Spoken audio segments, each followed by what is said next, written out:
Sink at Hillary Clinton. At a rally in South Carolina today, Trump lit into Clinton with a series of crowd-pleasing one-liners, which he followed up with a nasty personal attack. Trump began the rally with a declaration of war and a rapid-fire attack on Secretary Clinton. We view this as war. Don't we view this as war? It's war. It's war. Hillary is a disaster. I mean,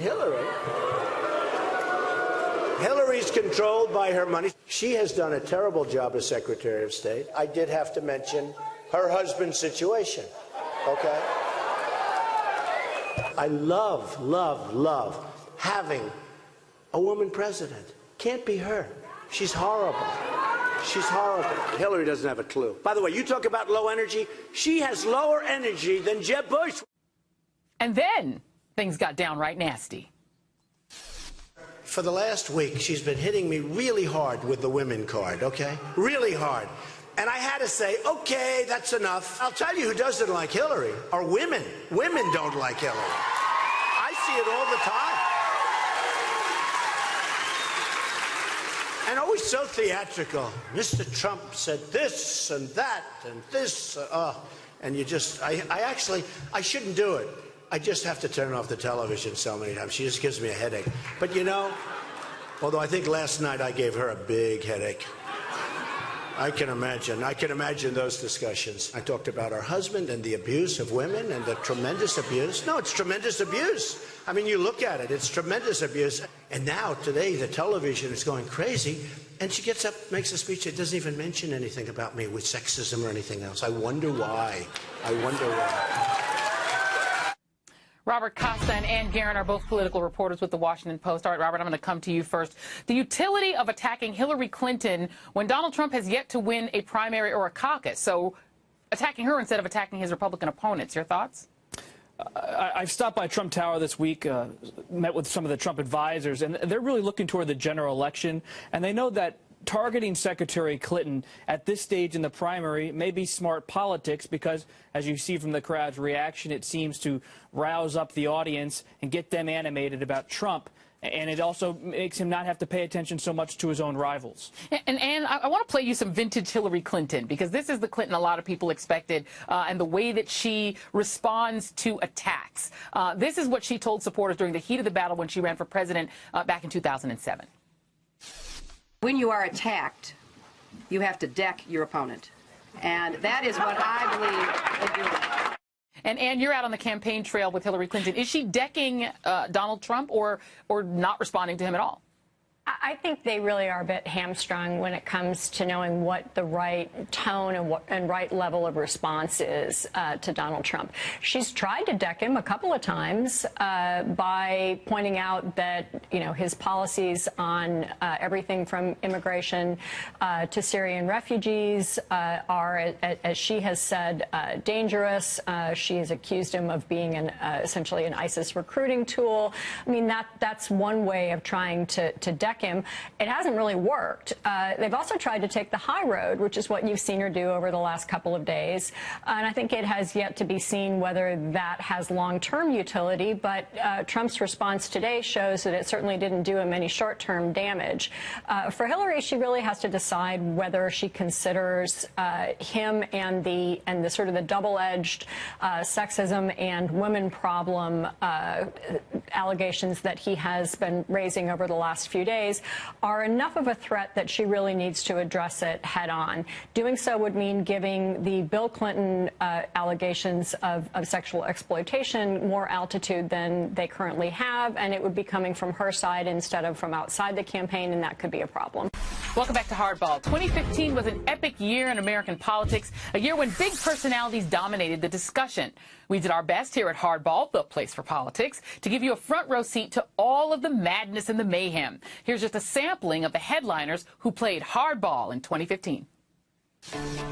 We got Senator Bernie Sanders joining us now from the debate. We're in the so-called spin room. Right now we're joined by Republican presidential candidate Mike Huckabee. He's author of a new book, A Time for Truth, Reigniting the Promise of America. There he is, and we have him with us tonight. Thank you so much. Don't bad things happen? Why does the Republican Party keep banging on the door of Benghazi politically? They were trying to get us into a war under false pretenses. Yes or no? Were they trying to get us into war under false pretense? I don't know. I don't know. I don't know. What is the difference between a Democrat and a socialist? What's the big difference between a Democrat and a socialist? You're chairman of the Democratic Party. Tell me the difference between you and a socialist. Is Donald Trump honest when he says that Barack Obama isn't a legitimate president? I want to tell you my theory, Governor. What is your theory? Well, I like you politically, so let's go through it. They're throwing the kitchen sink at this trade agreement, which will involve 11 nations and ourselves on the Pacific Rim. Why are they saying these things? So, Chris, time now for some of the biggest and wildest hardball interviews of the year. And if you think 2015 was something, just wait until next year. I'm joined by the Hardball Roundtable, Reuters' Aaron McPike, Politico's Ken Vogel, and Time Magazine's Jay Newton Small. All right, let's start with the ugly side of Donald Trump. Is Donald Trump honest when he says that Barack Obama isn't a legitimate president?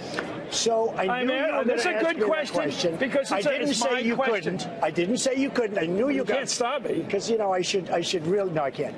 I should not tell you this, but I do watch you a lot. So I knew you were going to ask that question. Well, because and you know what I'll say? I don't States. talk about that anymore. Here's the story. I don't answer because, you know what? If I do answer it, that's all people want to talk about. You're going to have to answer it in a general election. You're going to have to answer it in a general election. Well, then I'll answer it. We Catholics believe in confession. You say you were wrong and you move on. Okay, you well, really believe this guy's an illegitimate president? I don't want to answer the question. Ken Vogel, if Donald Trump is the nominee, does birtherism help him or hurt him? Oh, it absolutely hurts him. There's no question. You know, Chris finishes up that interview by saying that he thinks it's Donald Trump's original sin. But in the eyes of a lot of Republican primary voters, is really his original appeal. It's when he first got out there as a flamethrower on the right, appealed to the Fox News crowd, and kind of made his name, set the groundwork for this candidacy, and it's definitely helped him. He's continued. He said many more outrageous things since then, since he's launched his campaign. But if he wins the nomination and pivots to the general election, he's going to have a lot of explaining to do, starting with that. Yeah, all right, let's go to the guy who definitely has not forgotten that. President Obama plays hardball by taking aim at Elizabeth Warren and the Democrats' left flank. It was the president's biggest fight with his own party over a massive trade deal that progressives and unions absolutely despised. I love Elizabeth. We're allies on a whole host of issues, but she's wrong on this. Look, Chris, think about it. I've spent the last 6.5 years yanking this economy out of the worst recession since the Great Depression. Every single thing I've done, from the Affordable Care Act to pushing to raise the minimum wage, to making sure that young people are able to go to college and get good job training, to what we're pushing now in terms of sick paid leave, everything I do has been focused on how do we make sure the middle class is getting a fair deal. Now, I would not be doing this trade deal if I did not think it was good for the middle class.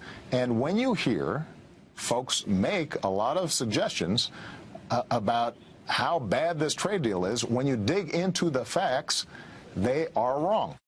Aaron McPike, folks means Elizabeth Warren and her wing of the party, which is giving the party its energy right now. Does this trade deal wind up being a factor in the Democratic primary or in the general?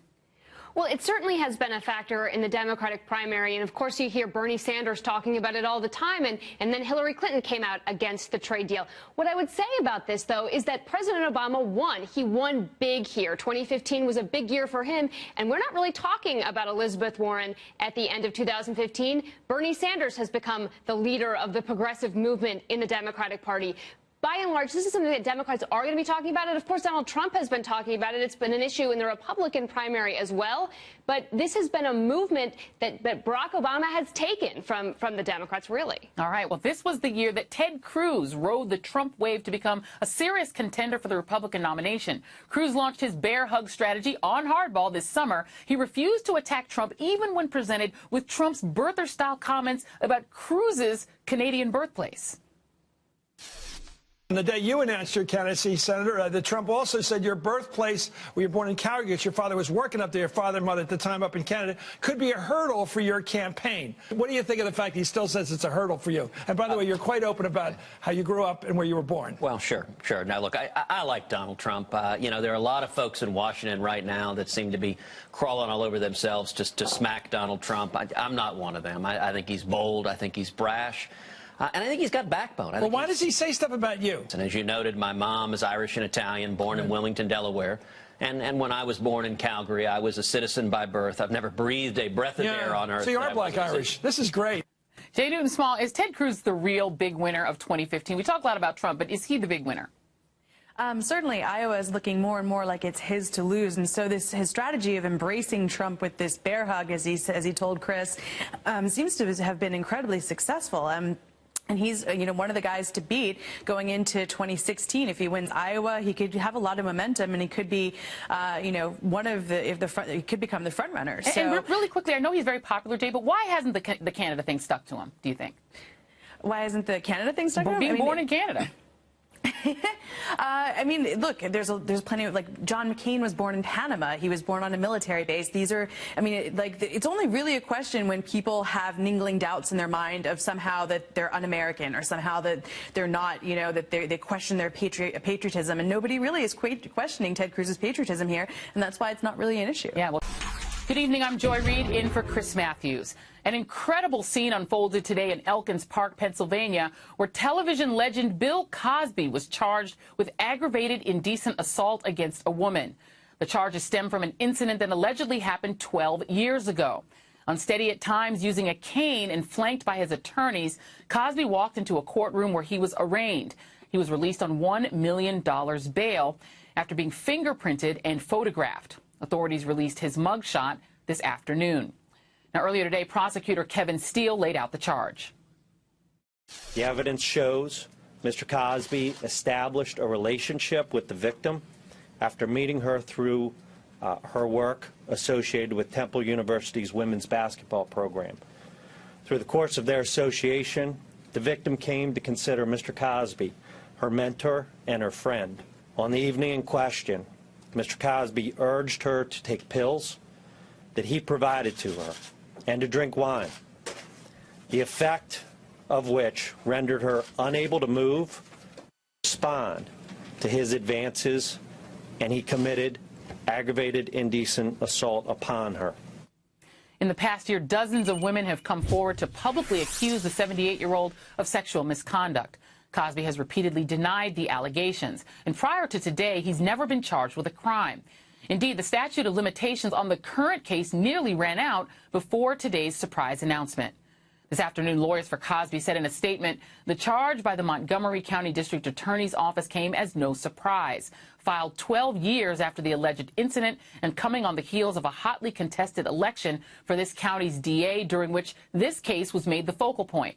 Make no mistake, we intend to mount a vigorous defense against this unjustified charge, and we expect that Mr. Cosby will be exonerated by a court of law. NBC's Stephanie Gosk is with us live from Elkins Park. Okay, Stephanie, how did this charge come about? How did it unfold today? Well, Joy, it's interesting. We're standing outside of Bill Cosby's home right now, and after he posted his $1 million bond, he came right back here. And this is also the scene of the alleged crime. Now, as you mentioned, this is a crime that took place over a decade ago, in 2004. It was Andrea Constant, an employee at Temple University, who says she came here to Bill Cosby's house at night, and the prosecutor says that she was coming just for some career advice when she was assaulted, allegedly, by Bill Cosby. Now, at the time, according to the affidavit, she went home to her home in Canada, reflected on what had happened, and then decided that she was going to file a criminal complaint. The prosecutor at the time here in the county investigated that complaint and decided not to press charges. She went forward with a civil suit, and in the course of that civil suit, she revealed another 13 alleged victims. Now, if you fast forward a bit to the last year and a half or so, where we've seen a flurry of activity of alleged victims coming forth and accusing Bill Cosby of really very similar types of assault, that the prosecutor here said that it was in the process of that and a decision by a federal judge to reveal parts of Cosby's deposition from that 2006 civil suit that propelled them to go forward and press these charges today. A bit of a surprise coming during a holiday week. It was an unbelievable scene at that courthouse. Cosby coming out in a tiny place, such an unlikely moment. He was walking gingerly. His demeanor was sort of listless, actually. He didn't say anything, and then he just came right back here home. Joy? All right. Thank you very much, Stephanie Gosk.